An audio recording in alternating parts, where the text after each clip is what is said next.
હવે last time આપણે જ્યારે મળેલા ત્યારે આપણે આઈ થિંક EMF શ્રેણીની વાત કરેલી, બરાબર? અને EMF શ્રેણીની અંદર કેટલીક નોંધ હજુ બાકી છે, બરાબર? એક નોંધ આપણે કરી હતી કે ભાઈ કોઈ EMF શ્રેણી જે છે એની અંદર નીચેની ધાતુના સળિયાને ઉપરની ધાતુના ક્ષારના દ્રાવણમાં જ્યારે રાખીએ ત્યારે તે ઓગળે છે. વાત થઈ ગઈ હતી ને, બરાબર? તો ફરીથી લખી દઉં નોંધ. બરાબર? શું હતી નોંધ? તો કે EMF શ્રેણીમાં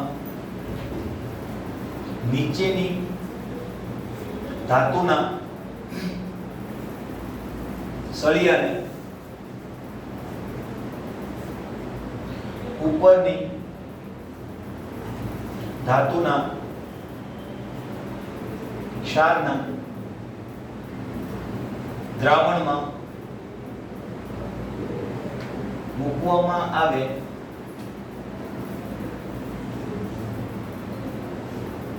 તો સળિયો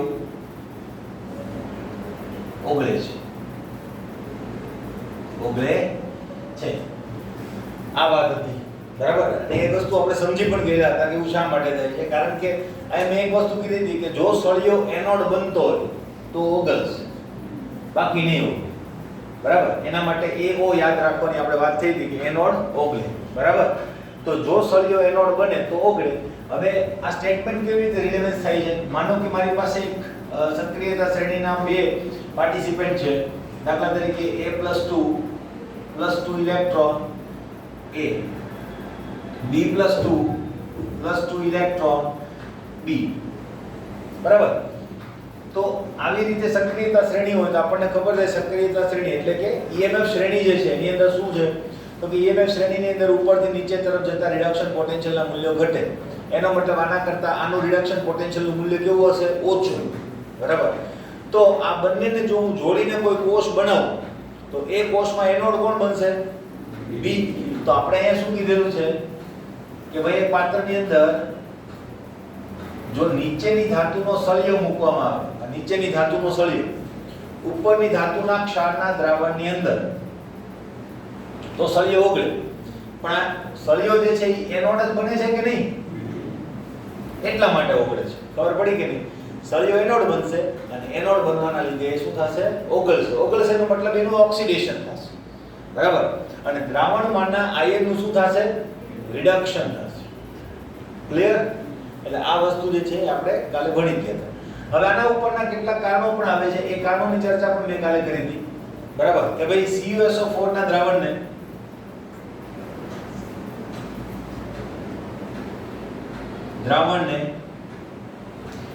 ઝિંકના પાત્રમાં ભરી શકાય નહીં.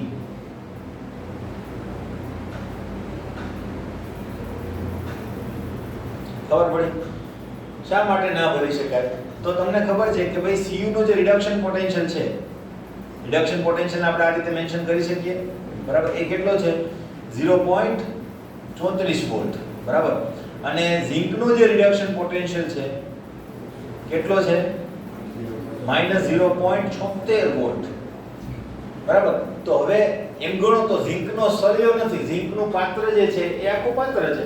ભાઈ એ કાંઈ થોડું એવું કંઈ સ્પેસિફિક લઈને બેઠો કે મારે પટ્ટી જ જોઈએ કે મારે સળિયો જ જોઈએ, બરાબર?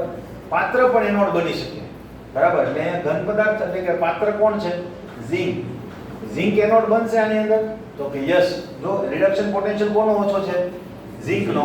માટે ઝિંક એનોડ બનશે અને એનોડ હંમેશા ઓગળે. વાત થઈ ગઈ છે આપણે. તો અહીંયા CuSO4 ને જો ઝિંકના પાત્રમાં ભરો તો પાત્ર ઓગળે છે, પાત્ર તમારું ડેમેજ થશે, પાત્ર તૂટી જશે, લીકેજ થઈ જશે. ખબર પડી? એટલે ભરી શકાય નહીં. તો અહીંયા પ્રોપરલી તમારે રીઝન આપવાનું થશે. ક્લિયર? પેલા કારણ લખો, બરાબર? પછી આન્સર લખો. આન્સર શું થશે? તો કે CuSO4 ના દ્રાવણને ઝિંકના પાત્રમાં ભરવું જોઈએ નહીં. પછી કારણ લખો. કારણ કે ઝિંકનો રિડક્શન પોટેન્શિયલ Cu ના રિડક્શન પોટેન્શિયલ કરતા કેવો છે? ઓછો છે. માટે ઝિંકનો ધ્રુવ શું થશે? એનોડ બનશે, તેના પર ઓક્સિડેશન થશે અને પાત્ર ખવાશે, પાત્રનું ક્ષય થશે. આવી રીતે લખવાનું બરાબર, જેના લીધે પાત્ર તૂટી શકે છે, માટે આ વસ્તુ કરાય. ક્લિયર? ઓકે. તો આવા ઘણા બધા કારણો છે, બરાબર. દાખલા તરીકે બીજું એક કારણ હું તમને આપી શકું, અને એ પૂછાયેલું પણ કારણ છે. કરીનાની ચાંદીની વીંટી, કરીનાની ચાંદીની વીંટી એસિડની અંદર પડી ગઈ, તો તેને ચિંતા કરવી જોઈએ કે નહીં? આવું કારણ પણ પૂછાયેલું છે. ચિંતા કરવી જોઈએ કે નહીં? તો શું કરવાનું ભાઈ? કરીનાની વીંટી એસિડમાં પડી ગઈ, બરાબર, ચાંદીની વીંટી હતી. હવે ચાંદીનો પોટેન્શિયલ જે છે એ તમને યાદ રાખવાનું મેં કીધેલું જ છે, બરાબર. તો Ag નો જે રિડક્શન પોટેન્શિયલ છે એ કેટલો છે? 0.80, બરાબર. એસિડમાં પડી ગઈ તો ત્યાં કયો પોટેન્શિયલ લેવો? એસિડમાં પડી ગઈનો મતલબ ત્યાં કોણ હશે? H+.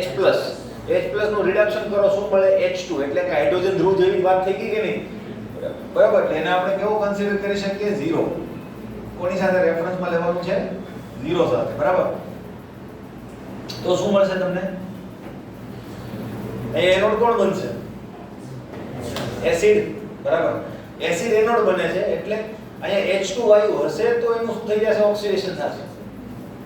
Ag નું કંઈ થવાનું નથી. એટલે આપણો જે સોલિડ પાર્ટ છે, સોલિડ પાર્ટનો મતલબ વીટી, અહીંયા સળિયો હતો, એકમાં પાત્ર હતું, એકમાં વીટી છે, તો એ વીટી શું બને છે? કેથોડ, માટે તેને કાંઈ અસર થશે નહીં. એટલે લખાઈશું કરીનાને કોઈ પણ પ્રકારની ચિંતા કરવી જોઈએ નહીં. સૈફ અલી ખાન નવી વીટી નહીં દે. ક્લિયર? આ વસ્તુ છે. એટલે આવું કોઈ કારણ નહીં લખતા ને, એ તો કરોડોપતિ છે, એક વીટી ને બીજી વીટી આવી જશે, જરૂર નથી. તો પણ આવા કારણો લખશે. ક્લિયર? તો ખાસ ધ્યાન રાખવાનું હે બાપુ, ગપ્પા મારવાના. ઓકે, આ વસ્તુ થઈ ગઈ. હવે નેક્સ્ટ સ્ટેટમેન્ટ ઉપર આપણે જઈએ, બરાબર. હવે એ સ્ટેટમેન્ટમાં શું છે કે ભાઈ આખી EMF શ્રેણીની અંદરથી, બરાબર, કોઈ પણ બે ધાતુના સળિયાને અથવા તો બે અર્ધકોષોને આપણે જોડીએ, બરાબર, તો એમાં એક નિયમ છે કે નીચેનો જે સળિયો છે એ શું બનશે? અથવા તો નીચેનો જે અર્ધકોષ છે શું બનશે? એનોડ. ઉપરનો અર્ધકોષ શું બનશે? કેથોડ. તો આ વસ્તુ પણ તમને ખબર છે, આપણે ક્યારના તો એ કરીએ જ છીએ, બરાબર. પણ એક નિયમ તરીકે આપણી સામે આવી જાય કે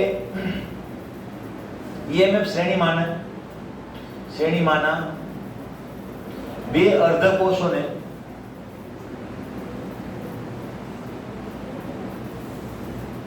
જોડતા નીચેની ધાતુ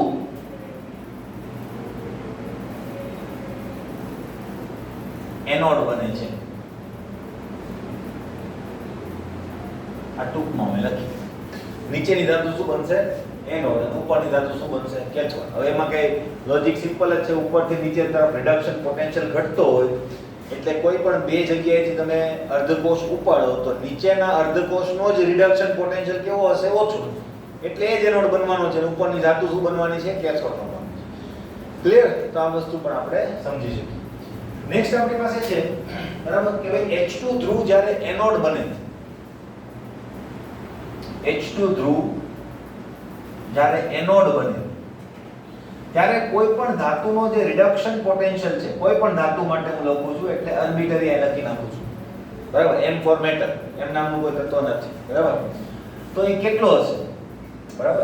H2 ધ્રુવને આપણે કેવી રીતે લીધેલો છે? એનોડ તરીકે, બરાબર. તો તમારો જે E સેલ આવશે ને એ શું હશે? તમારો રિડક્શન પોટેન્શિયલ હશે.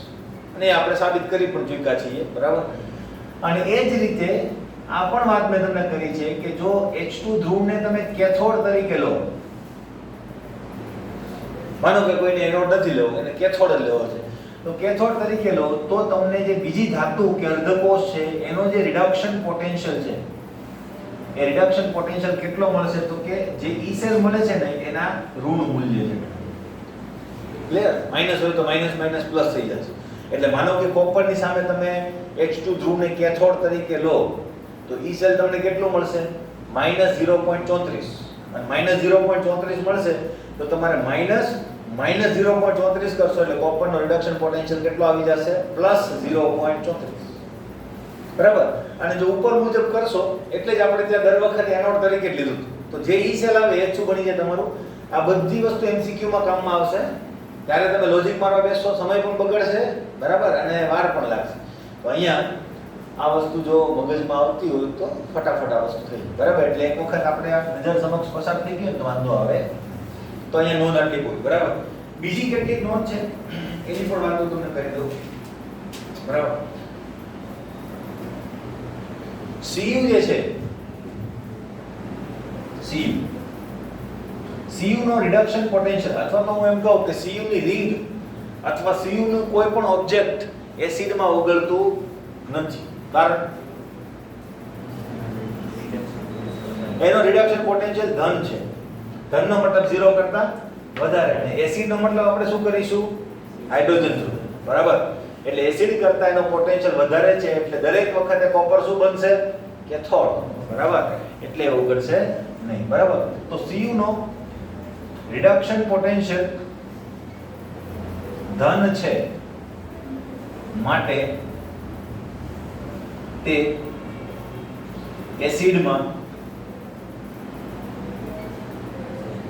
ઓગળતી નથી. ધાતુની વાત થાય છે એટલે કોપર એમાં ઓગળતું નથી. કોપર ધાતુ ઓગળતી નથી. ક્લિયર? આટલી વસ્તુ ખબર પડી ગઈ. હવે બીજી એક વાત જોજો, ખાસ અગત્યની. બરાબર, પરંતુ CU એ HNO3 માં ઓગળે છે.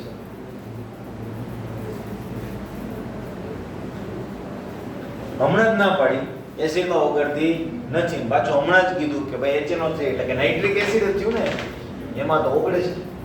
બરાબર, તો ભાઈ CU એ HNO3 માં ઓગળે છે એનું કારણ H+ નથી.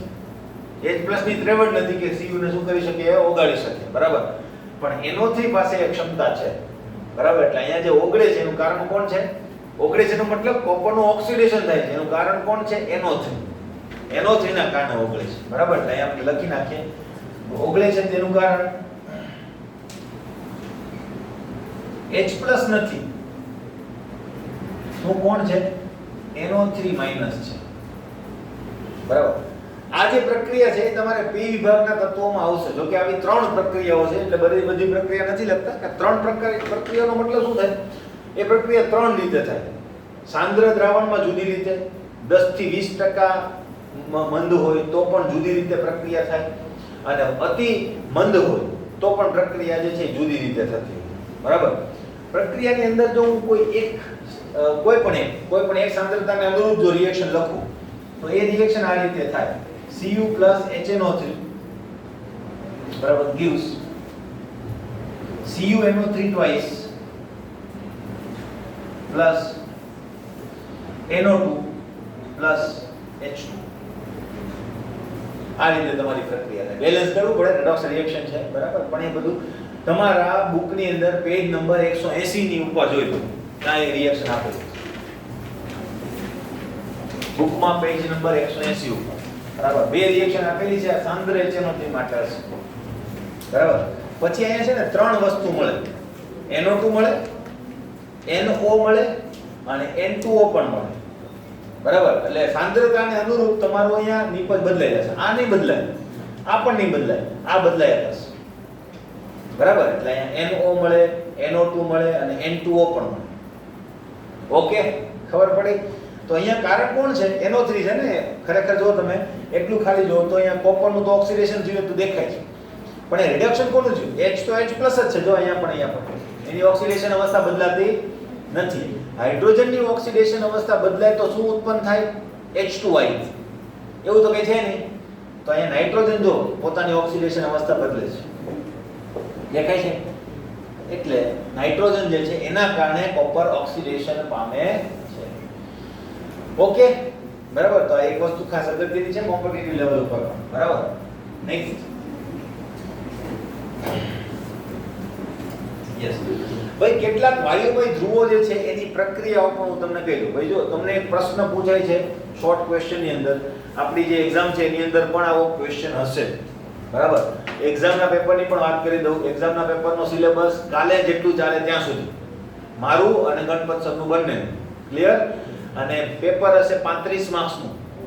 35 માર્ક્સના પેપરની અંદર 10 માર્ક્સના MCQ હશે, અને 10 માર્ક્સના MCQ તમારે direct A B C D તમારા પેપરમાં જ લખવાના છે. ક્લિયર? અને 25 માર્કનું સબ્જેક્ટિવ હશે. ક્લિયર? 2 માર્ક, 3 માર્ક અને 4 માર્ક. ક્લિયર? તો આ વસ્તુ આ રીતે તમારે તૈયાર કરવાની છે. સિલેબસ મેં તમને કહી દીધો, શુક્રવાર સુધી જ્યાં સુધી ચાલે ત્યાં સુધી સિલેબસ. બરાબર? હવે કોઈ કન્ફ્યુઝન હોવું જોઈએ નહીં. તો એની અંદર પણ આવા ક્વેશ્ચન પૂછાય.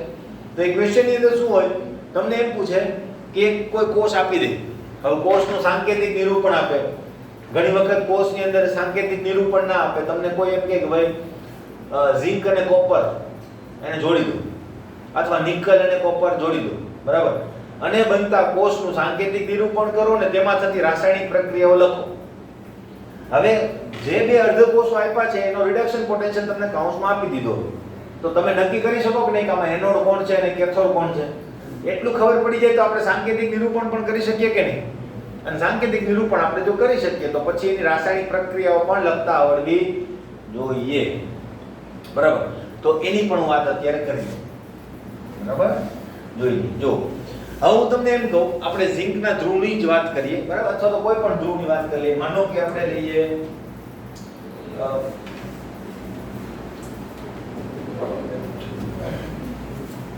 કોઈ પણ બે ધ્રુવ લઈ લઈએ. દાખલા તરીકે આપણે લઈએ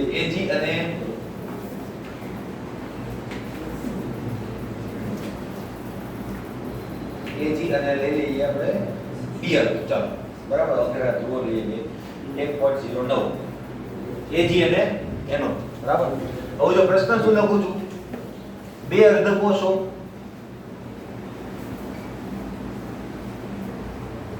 બરાબર, એક Ag નો અને Br2 Br માઈનસ ને જોડી બનતા પૂર્ણ કોષ નું સાંકેતિક નિરૂપણ કરો.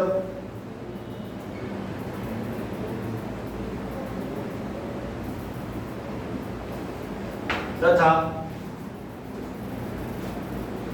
તેમાં થતી રાસાયણિક પ્રક્રિયા લખો. તેમાં થતી રાસાયણિક પ્રક્રિયા લખો. બરાબર? ઓકે. બરાબર? બે અર્ધકોષ તમને આપી દીધા. હવે કૌંસમાં તમને આનો પોટેન્શિયલ પણ મોટા ભાગે આપે છે. ના આપે તો તમને યાદ હોવો જોઈએ. આ બંનેના મેં યાદ રાખવાના કીધા છે. બરાબર? તો Ag plus Ag is equal to 0.80 volt અને E0 Br2 2Br minus is equal to 1.09 volt. બરાબર છે? જોઈ લેજો, હે ને? ક્લિયર? તો આ મને મળી. હવે આટલું મને કીધું છે તો મારે પહેલા શું ડિસાઈડ કરવું પડે? એનોડ કોણ છે? બરાબર? કોણ એનોડ હશે? હવે એ નક્કી કરતા પહેલા મેં તમને ખાસ ધ્યાન રાખવાનું શું કીધેલું છે, અહીંયા જોઈ લેવાનું એમ પણ કે ત્યાં રિડક્શન જ થાય છે કે પછી ઓક્સિડેશન છે. કારણ કે ઓક્સિડેશન પોટેન્શિયલ આપેલો હશે તો તમારું આખું ઇન્ટરપ્રિટેશન આખું ઉલટાઈ જશે. એનોડ ને કેથોડ કહેશો, કેથોડ ને શું કહેશો? એનોડ કહેશો. એટલે રિડક્શન છે કે નહીં? હા, એના માટે પણ મેં તમને કીધેલું હતું, ખબર ને? તો આ રિડક્શન જ છે. અહીંયા પણ રિડક્શન જ થાય છે કે નહીં? 0 માંથી -1. બરાબર? તો બંને રિડક્શન પોટેન્શિયલ જ આપેલા છે. હવે તમારે નક્કી કરવાનું AO શું થશે? એનોડ ઉપર ઓછો રિડક્શન પોટેન્શિયલ. તો ક્યાં ઓછો રિડક્શન પોટેન્શિયલ છે? Ag નો. એટલે એનોડ કોણ બનશે? Ag. અને કેથોડ કોણ બનશે? બરાબર? એક વસ્તુ ખબર પડી ગઈ. હવે એટલું ખબર પડી જાય તો અલ્ટિમેટલી આપણે સાંકેતિક નિરૂપણ કરી શકીએ. ક્યાંથી શરૂ થશે? એનોડના સોલિડ ધ્રુવથી ચાલુ થશે, પછી દ્રાવણ, પછી ક્ષાર સેતુ, પછી પાછું દ્રાવણ આવશે. બરાબર? પછી Br2 વાયુ આવશે, પછી કોણ આવશે? પ્લેટિનમ. કારણ કે Br2 નો તો ધ્રુવ એમ બને નહીં, વાયુરૂપ ધ્રુવ થોડો બને. બરાબર? એટલા માટે ત્યાં સોલિડ સરફેસ જોઈએ. સોલિડ સરફેસ તરીકે મોટા ભાગે પ્લેટિનમ જ હશે. ક્યારેક તમને કાર્બન પણ આપેલો હોય, બેમાંથી એક જ હશે, કાર્બન અને કાં તો પ્લેટિનમ. તમે કાર્બન હજી સુધી જોયો નથી. બરાબર? પ્લેટિનમ જ હશે. 99% પ્લેટિનમ જ હશે. એની જગ્યાએ કાર્બન પણ હોય. બાકી ધ્રુવોમાં તો પ્લેટિનમનો જ યુઝ થાય છે અલ્ટિમેટલી. બરાબર? જેવો ધ્રુવ આપણે કોનો બનાવેલો હતો? હાઇડ્રોજનનો ધ્રુવ. સેમ ટુ સેમ રીતે બ્રોમિનનો ધ્રુવ બને છે. બરાબર? ઉપરથી બ્રોમિન પાસ કરવાનું, નીચે બ્રોમિનનું તમારે કોઈ પણ દ્રાવણ લેવાનું અને પ્લેટિનમની તકતી અડધી ડૂબેલી હશે ને અડધી બ્રોમિનના સંપર્કમાં હશે. ક્લિયર? આ રીતે. તો આનું સાંકેતિક નિરૂપણ કરી એનોડ થી શરૂ કરીએ છીએ ને કેથોડ સુધી આપણે જઈએ છીએ. હવે પછી બધું પેલા દોરવાની જરૂર નથી આકૃતિ, બરાબર? ડાયરેક્ટ મગજમાં થઈ જવું જોઈએ. એનોડ થી શરૂઆત કરીએ તો પહેલા લખીએ સાંકેતિક નિરૂપણ. સાંકેતિક નિરૂપણ, બરાબર? સાંકેતિક નિરૂપણની અંદર શરૂઆત ક્યાંથી થશે? Ag સોલિડ થી. પછી કોણ આવશે? દ્રાવણ.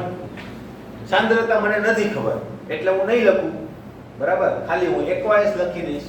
અહીંયા હું લખીશ સોલિડ, અહીંયા હું લખીશ એક્વાયસ, પછી ક્ષાર સેતુ. પછી કોણ આવશે? હવે ક્ષાર સેતુ કોના સંપર્કમાં હશે? દ્રાવણના સંપર્કમાં. દ્રાવણમાં શું હશે? Br minus. તો અહીં લખીશું Br માઈનસ, એ પણ એક્વાયસ. પછી કોણ હશે? Br2 વાયુમય ધ્રુવ છે અને ગેસ તરીકે દર્શાવવાનો, બરાબર? અને પછી Pt, બરાબર? ક્લિયર? અને અહીં આપણે એનોડ છે એટલે અહીંયા લખીએ છીએ ઘણીવાર માઈનસ અને આ રીતે પ્લસ. આ તમારું એક સેલનું સાંકેતિક નિરૂપણ કમ્પ્લીટ. ઓકે, હવે આગળ હવેની રાસાયણિક પ્રક્રિયાઓ. રાસાયણિક પ્રક્રિયાઓ,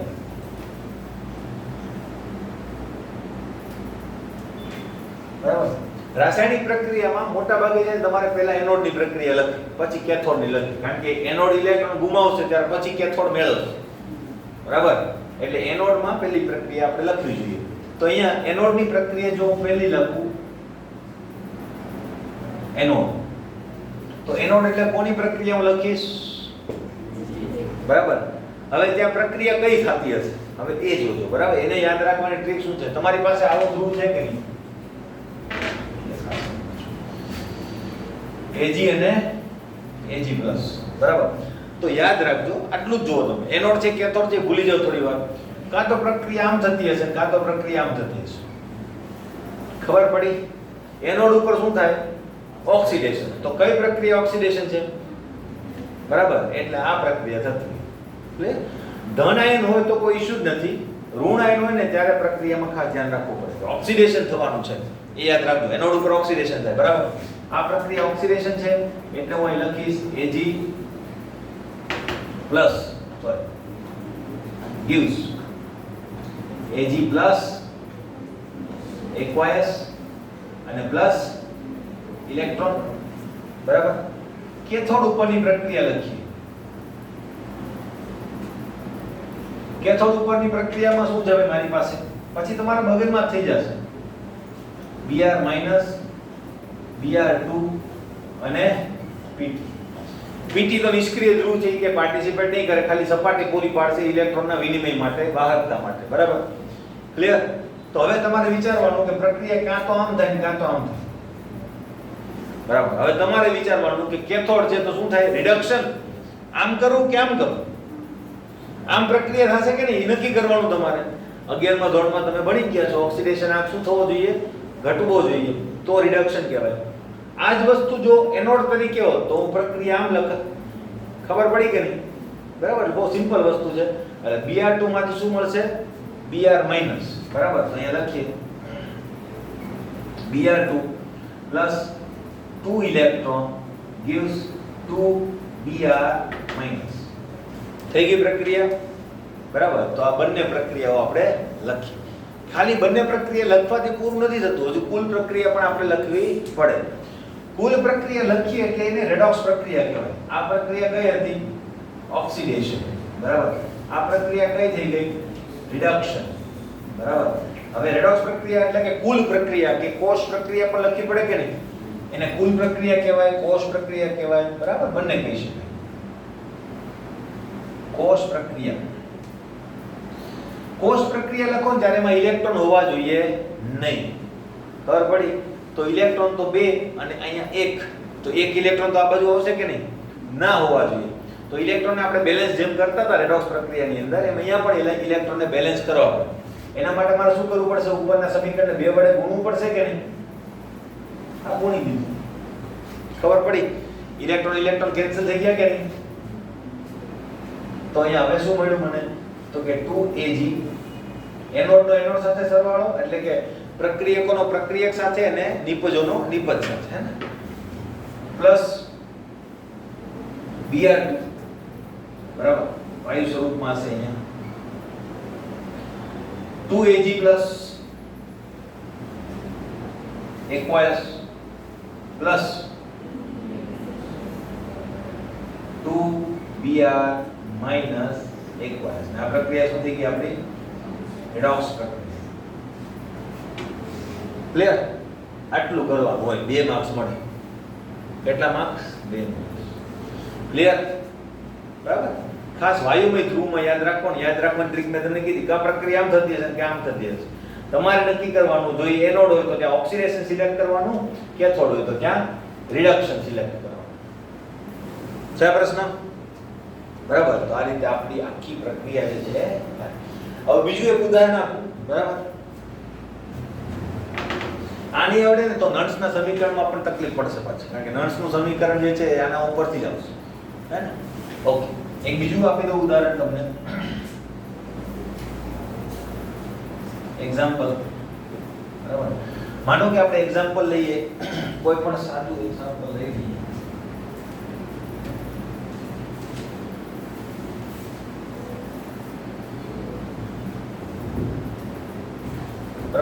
હવે હું સાંકેતિક નિરૂપણ તમને કરી દઉં છું, બરાબર. તો Ni+2 aqueous Ag plus aqueous Ag solid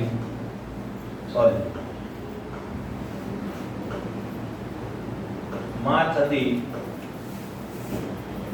રાસાયણિક પ્રક્રિયાઓ લખો.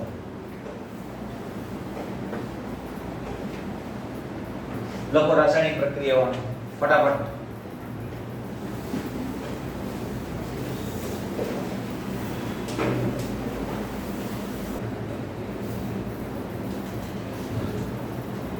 જોઈ લો અને તમારું જે રિએક્શન છે ચેક કરી લો. પહેલા એનોડ એટલે આ, બરાબર. તો મેં કીધું એમ કાં તો આમાંથી આ બનતું હોય, ક્યાં તો આમાંથી આ બનતું, બરાબર. પ્લેટિનમને અવગણવાનું, પ્લેટિનમ કોઈ દિવસ પ્રક્રિયા કરે નહીં, કારણ કે નિષ્ક્રિય ધ્રુવ છે, હે ને, એટલે એ ભૂલથી ના લખાઈ જાય, ધ્યાન રાખજો, આમાં વાંધો નહીં આવે. તો ભાઈ મારે ઓક્સિડેશન કરવાનું છે, એટલે અલ્ટિમેટલી શું થશે? નિકલ સોલિડ ઇલેક્ટ્રોન ગુમાવીને શું બની જશે? Ni+2, બરાબર. અને +2 ઇલેક્ટ્રોન. કેથોડ ઉપર શું થશે? Ag માંથી Ag કે Ag માંથી Ag+? Ag માંથી Ag+ માંથી Ag, બરાબર. તો અહીંયા Ag aqueous +1 electron gives Ag solid. Clear? Okay. તો આ થઈ ગઈ આપણી પ્રક્રિયાઓ. પ્રક્રિયામાં હવે આપણે લખીએ કુલ પ્રક્રિયા અથવા તો કોષ પ્રક્રિયા. મેં કીધું એમ 2 ઇલેક્ટ્રોન છે, તો અહીંયા કેટલા ઇલેક્ટ્રોન છે? 1 જ. તો અહીંયા મારે 2 વડે ગુણવું પડશે. 2 વડે ગુણી નાખું, ઇલેક્ટ્રોન કેન્સલ આઉટ થઈ જાય. તમારી આખી રિએક્શન શું થશે?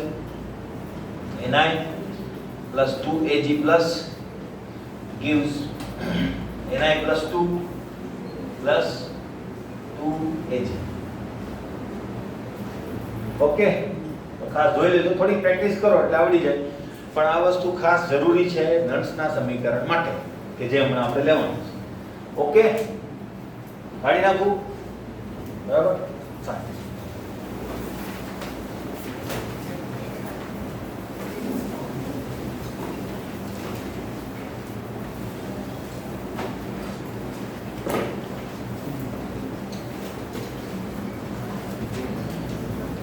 ચલો નેક્સ્ટ ક્વેશ્ચન ઉપર આપણે જઈએ.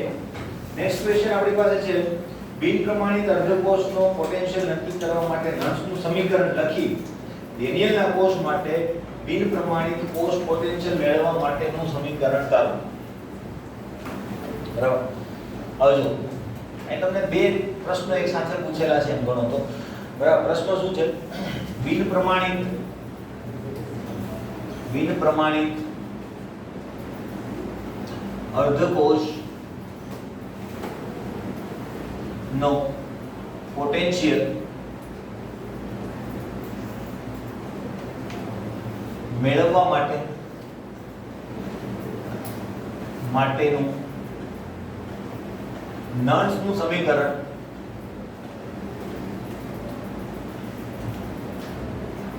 લખો તથા ડેનિયલના બિન પ્રમાણિત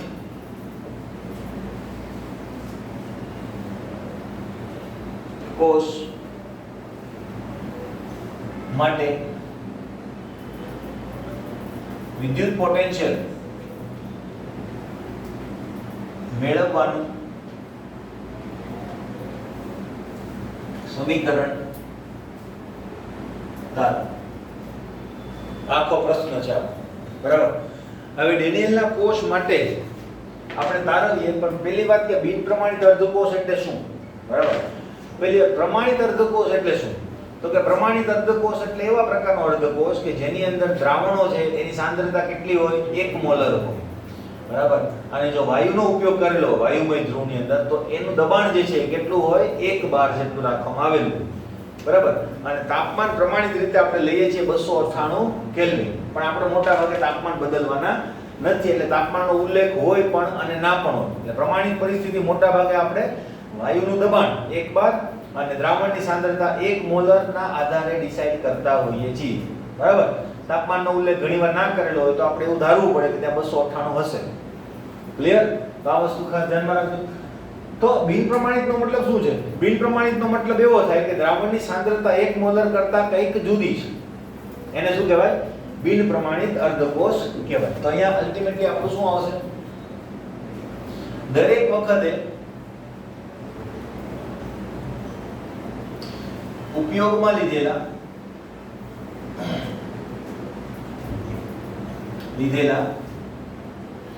દ્રાવણોની સાંદ્રતા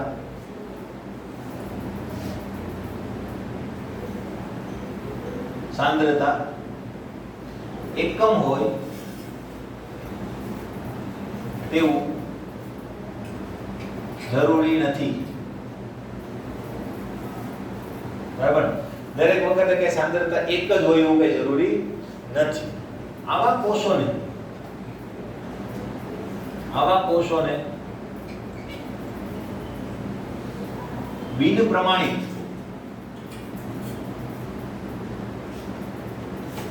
કોષ કહે છે. આટલી વસ્તુ ખબર પડી ગઈ, બરાબર. એટલે એને બિન પ્રમાણિત કોષ કહેવામાં આવે. હવે આવા બિન પ્રમાણિત કોષનો પોટેન્શિયલ પ્રમાણિત જેટલો હશે નહીં. પ્રમાણિત જેટલોનો મતલબ શું થાય કે માનો કે અર્ધકોષનો પોટેન્શિયલ આપણે લીધો, ભાઈ કોપરનો અર્ધકોષ પોટેન્શિયલ કેટલો છે તો કે 0.34 વોલ્ટ. પણ તમે બિન પ્રમાણિત અર્ધકોષ લો એટલે કે બિન પ્રમાણિત કોપરનો અર્ધકોષ લેશો તો એનો પોટેન્શિયલ 0.34 નહીં હોય, 0.34 કરતા વધી પણ જાય અને 0.34 કરતા ઘટી પણ જાય, બંને થઈ શકે, બરાબર. તો એ કેટલો હશે એના માટે ઘણા બધા પ્રાયોગિક અનુમાનો કરીને નર્સે એક સમીકરણ આપણને આપેલું છે, બરાબર. તો એ સમીકરણ આપણે ડાયરેક્ટ સ્વીકાર લેવાનું છે, એને આપણે તારવવાનું નથી, અને એના ઉપરથી આપણે ડેનિયલના કોષ માટેનું સૂત્ર તારવીશું. ક્લિયર? તો આ બિન પ્રમાણિત અર્ધકોષોના પોટેન્શિયલ માપવા માટે નર્સ છે એક સમીકરણ સૂચવ્યું, બરાબર. હવે કોઈ એક રાસાયણિક પ્રક્રિયા માનો કે આપણે ધારીએ રાસાયણિક પ્રક્રિયા M plus N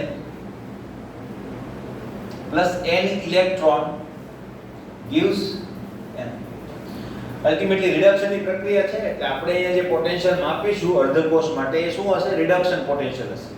એટલે આપણે એક પ્રક્રિયા લઈએ. તમે ઓક્સિડેશન પ્રક્રિયા પણ ધારી શકો, પણ આપણે સ્ટાન્ડર્ડ શું લીધેલું છે? રિડક્શન પ્રક્રિયા. તો આ રિડક્શન પ્રક્રિયાની અંદર જે ધાતુ છે એનો રિડક્શન પોટેન્શિયલ કેટલો હશે? બિન પ્રમાણિત. હવે જો પ્રમાણિત હોય તો આપણે શું કરીએ છીએ? ઉપર બિંદી. બરાબર. બિન પ્રમાણિત હોય તો આપણે ઉપર બિંદી કરતા નથી. એટલે ઉપર 0 ના હોય તો સમજી લેવાનું કે બિન પ્રમાણિતની વાત થાય છે અને 0 હોય તો પ્રમાણિતની વાત થાય છે. બરાબર. તો નન્સનું સમીકરણ શું છે એના માટે? નન્સનું સમીકરણ E m plus n m is equal to E0 m plus n m minus RT upon NF ln सांद्रता of m upon सांद्रता का concentration of m plus n. Clear? આ સૂત્ર આપ્યું. હવે આ સૂત્ર જે છે એની અંદર અહીંયા બિન પ્રમાણિત પોટેન્શિયલ દેખાય છે. બરાબર. તો અહીંયા લખવું પડે બધું જ્યાં. બરાબર. આ શું છે? બિન પ્રમાણિત અર્ધકોષનો પોટેન્શિયલ. આ શું છે? પ્રમાણિત અર્ધકોષનો પોટેન્શિયલ કે જે આપણને EMF શ્રેણીમાં આપેલો હશે તે. R શું છે? R વાયુ અચળાંક છે. R શું છે? વાયુ અચળાંક. એનું મૂલ્ય કેટલું લઈએ છીએ આપણે અહીંયા? 8.314 જૂલ પર મોકે. ક્લિયર? T શું છે? તાપમાન. બરાબર. તાપમાન. તાપમાનનો મેં કીધું એ રીતે ઉલ્લેખ મોટા ભાગે હશે ને, આપણે એને બદલવાના નથી. n શું છે? વિનિમય પામતા ઇલેક્ટ્રોનની સંખ્યા. એ રિએક્શનને અનુરૂપ તમને જોવા મળશે. અને F શું છે? ફેરાડે અચળાંક. આનો ઉપયોગ અગાઉ પણ આપણે કરી ચૂકેલા છીએ. બરાબર ને? ઉષ્માગતિશાસ્ત્રની અંદર આપણી પાસે એક સૂત્ર હતું ડેલ્ટા G -nFe. એ સૂત્ર સેમ ટુ સેમ પાછું હમણાં જ આવશે. ઓકે. તો આ ફેરાડે અચળાંકનું મૂલ્ય તમને યાદ રાખવાનું જ્યારે પણ કીધેલું હતું 96487 કુલમ. બરાબર. અને રફ ફિગરની અંદર આવે 96500 કુલમ. બરાબર. આ એક્ઝેક્ટ ફિગર છે. આ થિયરી લખતા હોય ત્યારે એક્ઝેક્ટ ફિગરનો જ આપણે ઉપયોગ કરીશું. બરાબર. એટલે 96477 કુલમ આપણે ઉપયોગ કરી અને જે મૂલ્ય મળે એનો ઉપયોગ આપણે કરીશું. ક્લિયર? હવે આની અંદર જે આ સાંદ્રતા છે, બરાબર. હવે આ તો ઘન પદાર્થ છે કે નહીં? અલ્ટિમેટલી આ શું છે ખબર? સંતુલન અચળાંક. શું છે? સંતુલન અચળાંક. સંતુલન અચળાંક ખબર છે? K. બરાબર. તો K નું મૂલ્ય શું હોય? નિપજ ભાગ્યા પ્રક્રિયકની સાંદ્રતા. તો અહીંયા નિપજ ભાગ્યા પ્રક્રિયકની સાંદ્રતા છે કે નહીં? પણ નિપજ તરીકે શું છે? સોલિડ. અને સોલિડની સાંદ્રતા આપણે અચળ લઈએ છીએ. ખબર ને? આપણે લેતા હતા સોલિડ હોય, ગેસ હોય. બરાબર. તેની સાંદ્રતા આપણે અચળ લઈએ છીએ. એટલે આની સાંદ્રતા અચળ એકમ લઈ લઈએ. એનું કારણ શું હશે ભાઈ? ખરેખર અહીંયા જે આપણે કોન્સન્ટ્રેશન લઈએ છીએ, કોન્સન્ટ્રેશન નથી, એમ ગણો તો એ એક્ટિવ માસ હોય. શું હોય? એક્ટિવ માસ કે જે રિએક્શનની અંદર પાર્ટિસિપેટ કરે છે. પણ જ્યારે કોઈ સોલિડ સબસ્ટન્સ હોય, માનો કે મારી પાસે રોડ છે અથવા તો એક બ્લોક છે, આની અંદર પ્રક્રિયા માત્ર સપાટી ઉપર જ થાય. એટલે તમે આખા વજનને એક્ટિવ માસ તરીકે કન્સિડર કરી શકો નહીં. માનો કે આ કોલસો છે, કોલસો બળતો હોય, તેની સપાટી બળતી હોય, એની અંદરનો કોલસો તો અકબંધ હોય, એને હજી ખબર જ ના હોય ઉપર તો બળવાનું શરૂ થઈ ગયું છે. જ્યારે ઓક્સિજનના સંપર્કમાં આવે ત્યારે એ બળવાનું શરૂ કરશે. તો એમ ગણો તો આપણે જો આખા બ્લોકને કન્સિડર કરી લઈએ તો અલ્ટિમેટલી આપણે એમ કહીએ છીએ કે એના બધા જ અણુઓ પાર્ટિસિપેટ કરે છે, પણ ખરેખર બધા અણુઓ પાર્ટિસિપેટ કરતા નથી. એની સાંદ્રતા ઘટશે પણ નહીં આખી રિએક્શન દરમિયાન. બરાબર ને? જેટલી વપરાતી જશે એમ નવી સપાટી બહાર આવતી જશે. એટલે એની સાંદ્રતા આખી રિએક્શન દરમિયાન તમને અચળ જોવા મળશે. તો આવી બધી પરિસ્થિતિના કારણે આપણે ઘન પદાર્થની સાંદ્રતા જે છે એ આખી કન્સિડર કરી શકીએ નહીં. એટલા માટે આપણે શું લઈ લઈએ છીએ? અચળ. એટલે આને અચળ એકમ લઈ લઈએ તો શું થશે? એકમ લઈએ તો શું મળશે મને? આ જ સૂત્ર આ રીતે મળશે. E plus m is equal to E0 m plus m minus RT upon NF ln 1 upon m plus સમીકરણ નંબર 1. તો આ સમીકરણ જે છે શું છે? ક્લિયર? ઓકે. તો આને નલ્સનું સમીકરણ કહેવામાં આવે કે જે રિડક્શન પોટેન્શિયલનું સૂત્ર આપણને શોધીને આપે. ક્લિયર? હવે ડેનિયલના કોષ માટે એને લાગુ પડે. અહીં સુધી આવી ગયો એટલે આ પહેલું જે આપણું છે ને અહીં સુધીનું પૂરું થયું. બરાબર. હવે ડેનિયલના કોષ માટે ડેનિયલ ના કોષ માટે શું થશે? ડેનિયલના કોષ માટે બે અર્ધકોષો છે આપણી પાસે, એક ઝિંકનો અર્ધકોષ છે અને એક કોપરનો અર્ધકોષ છે. અલ્ટિમેટલી આપણે એનો જો પોટેન્શિયલ જોઈતો હોય તો બંનેના અર્ધકોષના પોટેન્શિયલ જોઈએ કે નહીં, કેથોડ માઇનસ એનોડ કરીએ ત્યારે જ પોટેન્શિયલ મળશે, બરાબર. હવે કોષ આખો બિન પ્રમાણિત હોય તો બંને બિન પ્રમાણિત જ જોઈએ કે નહીં, બરાબર. તો બિન પ્રમાણિત કોષનો પોટેન્શિયલ મેળવવા માટે નન્સનું સમીકરણ એપ્લાય કરી શકીએ કે નહીં? નન્સના સમીકરણ મુજબ શું થશે? તો કે નન્સના સમીકરણ એટલે કે આના મુજબ જો આપણે લઈએ તો ઝિંક ધ્રુવ અને કોપર ધ્રુવ માટે આપણે શું કરી શકીશું? તો આવા સૂત્રો બે લખી શકીએ. E Cu+2 Cu is equal to E0 Cu+2 Cu minus RT upon NF ln 1 upon Cu+2 લખી શકાય. સમીકરણ નંબર 2 આને આપી દઈએ. બીજું સમીકરણ આપણે Zn માટે પણ લખી શકીએ. is equal to E0 Zn+2 Zn minus RT upon NF ln 1 upon Zn+2 સમીકરણ નંબર આને 3 આપી દઈએ. ક્લિયર? હવે શું થશે? નન્સનું જે એટલે કે ડેનિયલના કોષનો પોટેન્શિયલ જે છે, ડેનિયલના બિન પ્રમાણિત કોષનો પોટેન્શિયલ એને આપણે E સેલ કહીશું, પ્રમાણિત હોય તો E0 સેલ, બરાબર. તો આને E સેલ આપણે કહી દઈએ તો શું થશે?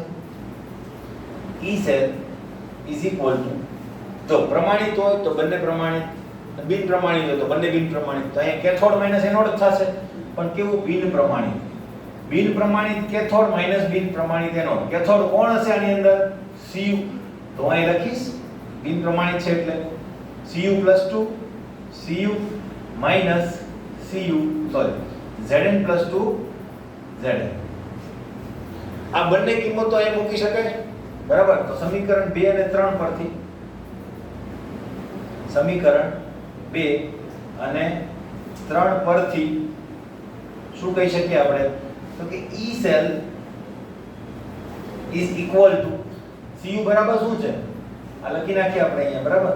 તો E0 Cu+2 Cu minus RT upon NF ln 1 upon Cu+2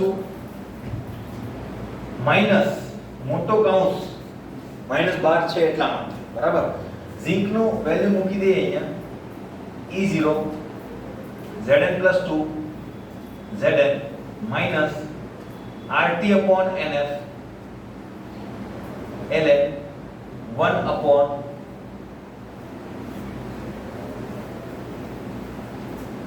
Zn+, કાઉન્સ કરવો, કારણ કે જો તમે કાઉન્સ ના કરો તો અહીંયા માઈનસ પ્લસ પ્લસ માઈનસ કરવા પડે. અહીંયા માઈનસ આવશે તો આ શું બની જશે? પ્લસ. જો અહીંયા ભૂલ થશે એટલે બધું સમીકરણ ખોટું પડશે. ક્લિયર? ઓકે. હવે શું કરું છું હું?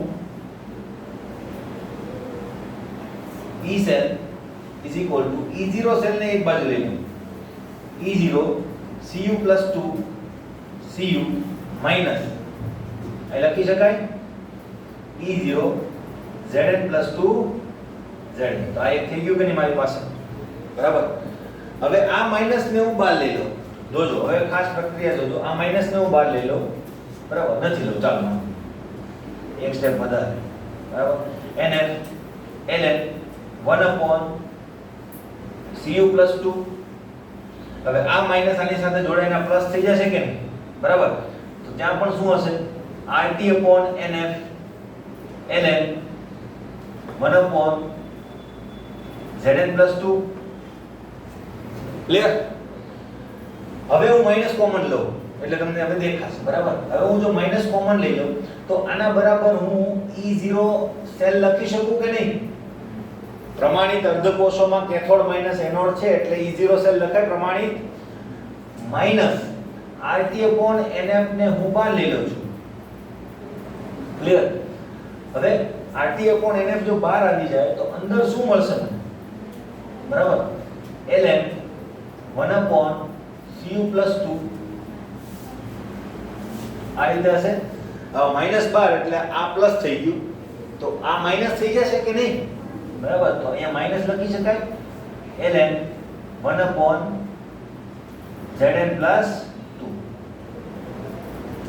આ સમજાયું? હવે લોગની જો બાદબાકી હોય તો અલ્ટિમેટલી શું હશે? ભાગાકાર હશે કે નહીં? બરાબર, તો હવે એ સાદુરૂપ હું જો અહીંયા આપું, બરાબર, અહીંયા આપી આવે સાદુરૂપ. ક્લિયર? તો E cell is equal to શું મળશે મને? E0 cell minus RT/NF. હવે આની બાદબાકી તો આ બંનેની સંખ્યાનો ભાગાકાર હશે કે નહીં? તો હું ત્યાં શું લખી શકું? હવે કાઉન્સ લખવાની કોઈ જરૂર નથી, તો ડાયરેક્ટ શું થઈ જશે? 1/cu+2 upon 1/Zn+2. ક્લિયર? અંશનો છેદ છેદમાં, છેદનો છેદ અંશમાં જશે કે નહીં? તો અહીંયા હું સૂત્ર શું લખી શકું? E cell is equal to E0 cell minus RT/NF ln Zn+2 upon Cu+2. સમીકરણ નંબર 4. તો આ સમીકરણને આપણે કહીશું નન્સનું સમીકરણ. પણ તમને ખબર છે કે આપણે લોગમાં ln માં કોઈ ગણતરી નથી કરતા, આપણે લોગમાં ગણતરી કરીએ છીએ. તો લોગ માટે શું છે આપણી પાસે ફોર્મ્યુલા? પરંતુ ln x is equal to શું લખાય? 2.303 log x લખાય કે નહીં? બરાબર, તો અહીંયા પણ એ વસ્તુ લાગુ પાડી દઈએ એટલે આપણે યુઝ કરી શકીએ એવા પ્રકારનું સમીકરણ આપણને મળે. E0 cell માઈનસ, બરાબર, 2.303 વડે ગુણી નાખ્યું છે એટલે ઉપર જ આવી જશે 2.303 RT/NF log Zn+2 upon Cu+2. સમીકરણ નંબર 5. બરાબર, જે નન્સનું સમીકરણ છે, અથવા તો જે બિન પ્રમાણિત કોષના પોટેન્શિયલ મેળવવા માટેનું નન્સનું સમીકરણ છે. કોના માટે? માત્ર ડેનિયલના કોષ માટે. ડેનિયલ સિવાયનો કોષ કોઈ કોષ હોય તો એના માટે આપણે નન્સનું સમીકરણ તારવવું પડે. બરાબર, હવે કેવી રીતે તારવાય એવા પણ પ્રશ્નો આવે છે કે ભાઈ ઉપરના કોષ માટે નન્સનું સમીકરણ લખો, તો એ કેવી રીતે આપણને મળે એ વાત પણ હું તમને કરીશ. ક્લિયર? આટલી વસ્તુ ખબર પડી? બરાબર, હવે આ સૂત્ર ઉપરથી આપણે શું કહી શકીએ કે Zn+2 ની સાંદ્રતા જો વધે તો પોટેન્શિયલમાં શું થશે?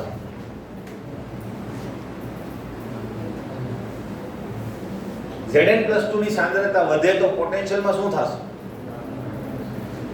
શું થશે? ઘટાડો થાય. અને Cu+2 ની સાંદ્રતા વધે તો પોટેન્શિયલમાં શું થશે? વધારો થશે. ક્લિયર? એવું કેમ? કારણ કે જો Cu+2 ની સાંદ્રતા વધે ને તો છેદ વધે. છેદ વધેનો મતલબ આનું મૂલ્ય ઓછું થતું જશે. બરાબર, આનું મૂલ્ય ઓછું થાય તો અલ્ટિમેટલી આ માઈનસ જે છે એ શું થતું જાય? બરાબર, એ ઓછું થતું જાય. એટલે E cell માંથી જેટલો ઘટાડો છે એ કેવો થશે? ઓછો. આનું મૂલ્ય તો અચળ જ હશે RT/NF નું તો. બરાબર, એટલે સેમ ટુ સેમ આપણે કરી શકીએ. ક્લિયર આટલી વસ્તુ? હવે અહીંયા ડેનિયલનો કોષ છે તો કેટલા ઇલેક્ટ્રોન વિનિમય પામે છે? 2. તો અહીંયા n બરાબર તમે 2 પણ લખી શકો. આપણે એક જનરલ સમીકરણ લીધેલું છે એટલે આપણે n બરાબર n રાખેલા છે. ક્લિયર? આ વસ્તુ ક્લિયર? બરાબર, તો આ બે વાક્યો તમારે અહીંયા લખવા પડે કે Zn ની સાંદ્રતા વધે એટલે કે Zn+2 ની સાંદ્રતા વધે એમ પોટેન્શિયલમાં શું થશે? ઘટાડો. અને Cu+2 ની સાંદ્રતા જેમ જેમ વધે એમ શું થશે? પોટેન્શિયલમાં વધારો થશે. ક્લિયર?